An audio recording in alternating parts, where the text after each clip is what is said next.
तो इनके जो तीन फर्जंदान हैं, सबसे जो बड़े हैं उम्र के एतबार से, वो हैं, देखिए मैं पहले आपको लक़ब बताऊंगा, उसके बाद इनकी कुनियत बताऊंगा, उसके बाद उनका नाम बताऊंगा। इश्तिबा हो जाता है और बहुत मुश्किल हो जाती है अगर हम जो है इससे लगे नहीं रहेंगे। एक मरतबा दर्स की हैसियत से सुनेंगे तो ये नाम जो है अच्छी तरीके से रासिख नहीं हो पाएंगे सीने में, इसको बारहा देखना पड़ेगा। इनके जो पहले फर्जंद हैं, लक़ब के एतबार से उनका लक़ब था मजदुद्दीन, उनकी कुनियत थी अबू सआदात और उनका नाम था अल मुबारक।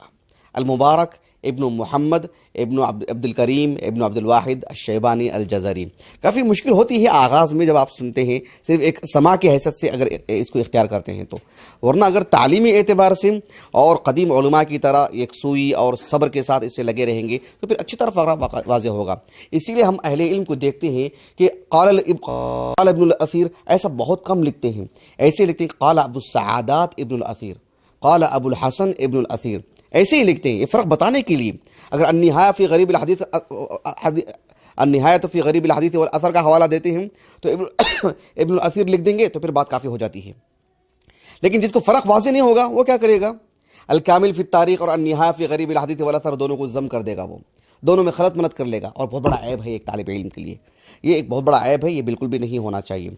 और ये बेइंसाफ़ी भी है। अहले इल्म के हुकूक़ भी कुछ होते हैं जो अदा करने होते हैं, उनमें से ये भी है कि उनके नाम, उनके तालीफ़ात और जुदा जुदा करके फ़र्क करके वाज़ेह किया जाए। तो इब्नुल असीर जो बड़े फ़र्जंदान हैं, बड़े फ़र्जंद हैं, उनका नाम है, उनका लक़ब था मजदुद्दीन, अबू सआदात उनकी कुनियत है और उनका नाम है मुबारक, अल मुबारक इब्न मोहम्मद इब्न अब्दुल करीम इब्न अब्दुल वाहिद अश-शैबानी अल जज़री। इनका जो सन विलादत है वो 544 हिजरी है, यानी 6वीं सदी हिजरी की तकरीबन वस्त में इनकी विलादत हुई है और 606 हिजरी इनका सन वफ़ात है। अल्लाह सुब्हानहू व तआला ने बहुत गज़ब की सलाहियतें आपको अता फरमाई थी।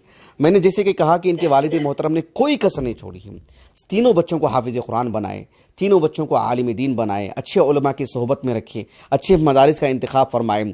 ऐसे मुझे कहीं भी खबर नहीं मिली है कि इनके वालिद मोहतरम खुद बैठ करके इनको पढ़ाए हों।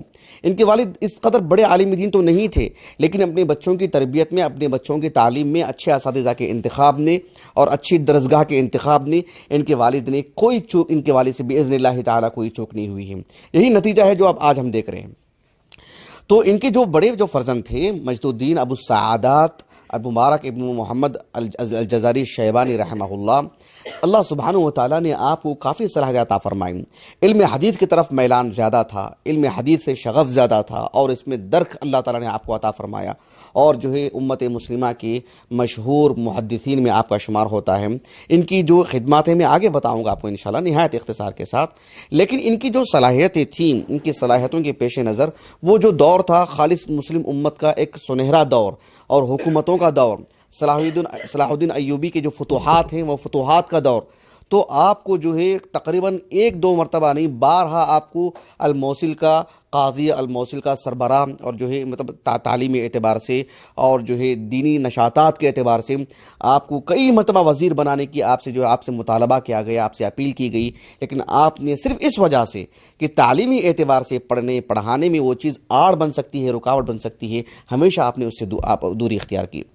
मुझे याद आ रहा है इब्न खल्दून रहमहुल्लाह की जो मुकदमा है बहुत ही मतलब यानी शानदार है माशाअल्लाह। अहले इल्म बहुत जो है मतलब लपक कर लेते हैं उसको और जो है उसके उसूल और ज़ाब्ता जो उन्होंने बयान किया उन्होंने माशाअल्लाह तारीख़ के बहुत ही ठोस। उसमें उन्होंने एक बात ये भी लिखी है, मुझे बिल्ज़ब्त याद नहीं आ रहा कि किस फसल के तहत उन्होंने वो बात लिखी है, नहीं नंबरवार की बात कर रहा हूँ मैं, 60-63 वगैरह मेरे पास हवाला जात लिखा हुआ है वो। उसमें वो तकरीबन मैंने उसको जो अपने बच्चों की तालीम का आगाज़ हिफ्ज़ कुरान से करवाएं, एक मतलब जो मुहाज़रा दिया था उस वक्त मैंने इसको पढ़ा था, मतलब उस फसल को, तो वो बात मैं आपके सामने रख रहा हूँ। तो उसमें उन्होंने ये बात लिखी है कि अहले इल्म शुरू दिन से सियासत से दूर ही रहे हैं, सरबराही से दूर ही रहे हैं। सरबराही से मुराद उम्मत मुस्लिमा की सरबराही अहले इल्म ने ही की है, लेकिन एक मनसबदार के तौर पर हमेशा से अहले इल्म ने इसी दूरी इख्तियार की है और उसकी वजूहात भी बहुत अच्छे बताए हैं। वो हमारे भाई का जो मकाला है मुग़ल दौर से मुताल्लिक़ भी, उसमें भी मौलाना अलाउद्दीन नदवी ने एक बात लिखी है कि जो है अहले इल्म सियासत से हमेशा दूर रहे हैं। यानी जो उन्होंने मुग़ल दौर के उलमा की जो उन्होंने फ़हरिस्त गिनवाई है उसमें उन्होंने बताए हैं कि अहले इल्म का सियासत से कितना ताल्लुक़ रहा है, बादशाहों के करीब कितने रहे हैं और कौन कौन जो सियासत में उनका हिस्सा रहा है। उसमें उन्होंने तमहीदी तौर पर यही बात लिखी है कि बात मशहूर है कि अहले इल्म इस सिलसिले में हमेशा से दूरी इख्तियार की है, यानी सियासत में इनका कोई ख़ास रोल नहीं रहा है। क्यों? उसकी कई वजूहात हैं, वो हमारा मौजू नहीं है, आप उसकी तरफ रुजू करें। लेकिन ये एक बात है, तो आपसे भी काफ़ी मुतालबा किया गया, लेकिन आप हमेशा इससे दूर ही रहे। अल्लाह सुब्हानहू व तआला की हिकमत है और जो है हम अल्लाह ताला की हिकमत से राज़ी हैं। आपको एक मर्ज़ आया, आपकी अपने एक वो उसको जो है क़दीम ज़माने में अरबी में अन्निक़रस कहा जाता है उसको। मैंने हाफिज़ इब्नुल क़य्यिम रहमहुल्लाह की तिब्ब नबवी में भी मैंने देखा उसको, उस लफ्ज़ को अन्निक़रस, नून के कसरे के साथ नून मुशद्दद है, अन्निक़रस, क़ाफ़ जो है साकिन है, अन्निक़रस मैंने देखा उसको। और जो है वो अंग्रेज़ी में उस मर्ज़ को क्या कहा जाता है मुझे नहीं मालूम, लेकिन JOUT वो जो है उसके हरूफ थे, उसका तलफ़्फ़ुज़ कैसे होगा मैं नहीं कह पा रहा हूँ, क्योंकि उसमें सिर्फ हरूफ लिखे हुए थे, उसका तलफ़्फ़ुज़ कैसे पढ़ेंगे मुझे नहीं मालूम है। तो ये उस मर्ज़ है, उसको दाउल मफ़ासिल कहते हैं अरबी ज़ुबान में, यानी जॉइंट पेन ऐसे कुछ कह सकते हैं। जो मफासिल जो होते हैं, जोड़ जो होते हैं, उनमें एक तरह का दर्द शुरू होता है। वो दर्द किस एतबार से होता है, जो जोड़ों में जो हड्डियाँ जो होती हैं वो धीरे धीरे अलग हो जाती हैं, जुदा हो जाती हैं, और हड्डियाँ अंदर से घिसने लगती हैं, और उसमें से थोड़ा सा जो बिल्कुल पाउडर जैसे हो जाती हैं वो हड्डियाँ अंदर ही से। और फिर उसकी वजह से उसका जो मादा होता है वो हड्डियों से निकल करके फिर जो है गोश्त में पैवस्त हो जाता है, फिर फोड़े शुरू हो जाते हैं, आदमी चल नहीं पाता है, नसअल्लाह सलामा। हम फोटो देख करके बर्दाश्त नहीं कर सकते। तो ये आरिज़ा आपको लाहिक हुआ मजदुद्दीन इब्न नासिर अल जज़री रहमहुल्लाह को, जिसकी वजह से आप बिस्तर के होके रह गए।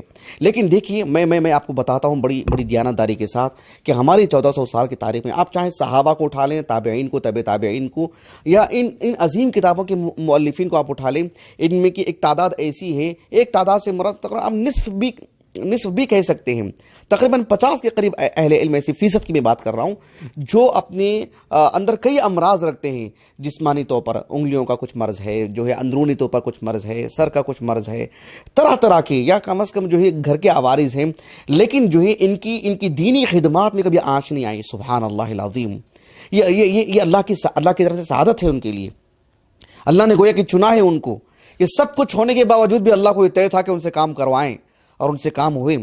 जामिउल उसूल फ़ी अहादीस रसूल, आप किताब देखिए, आप सुभान अल्लाह हैबत तारी हो जाती है। आप इनके अन्निहा फ़ी गरीब अल हदीस वल असर के अंदर जो शुमूलियत, जामियत, जो इस्तिआब आपने किया है, आप देखिए कितने अल्फाज हैं।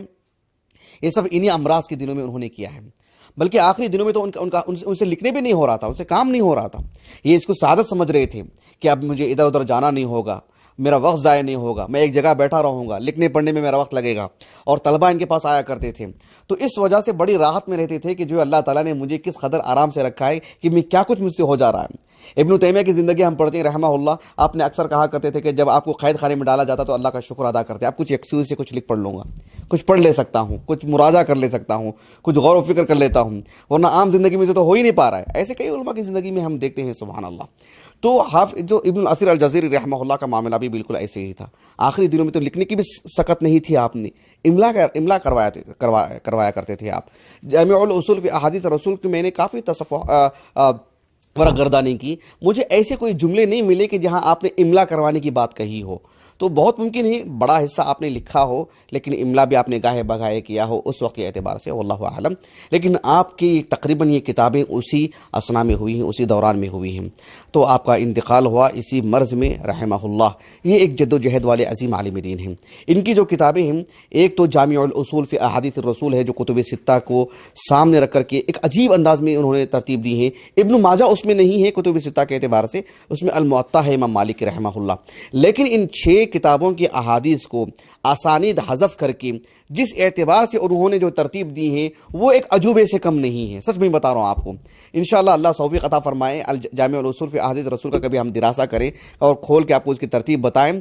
आप देखेंगे कि उसके अंदर के अबवाब वगैरह सब जो है हरूफुल मौजम का, हरूफुल हजा का ख्याल करके जो आपने तरतीब दी है, और फिर उसकी तालीक़ात जो आपकी हैं, आप यकीन मानिए कि आप एक अजीम मुहद्दिस हैं, एक अजीम फ़क़ीह हैं, और हर एतबार से उस किताब के अंदर हुस्न लाने की आपने कोशिश की है माशाअल्लाह। एक मतलब ज़रूर खोल के देख लें अगर आपको मुयस्सर है तो वो किताब का दिरासा तो हम नहीं कर सकते अभी।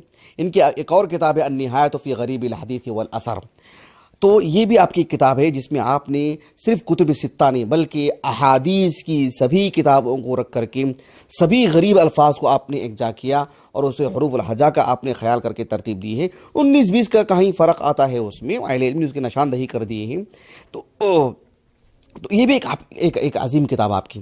एक और किताब है जो उनके मुआसिर इब्न खल्लिकान ने उसका जिक्र किया है, बहुत ही शौक़ हो रहा है मुझे उस किताब को देखने का। उस किताब का नाम है अल इंसाफ फ़ी जम्अल कश्फ वल कश्शाफ। अल कश्फ, कश्फ जो सालबी की तफसीर है ना, और कश्शाफ ज़मख़शरी की तफसीर है।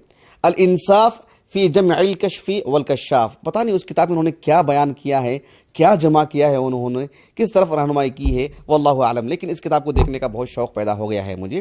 तो ये भी आपकी किताब है। मुस्नद इमाम शाफ़ी जो है उसकी भी आपने शरह की है, वो भी हमारे इल्म से, हमारी नज़रों से कभी नहीं गुजरी है। ये तो आप रहे।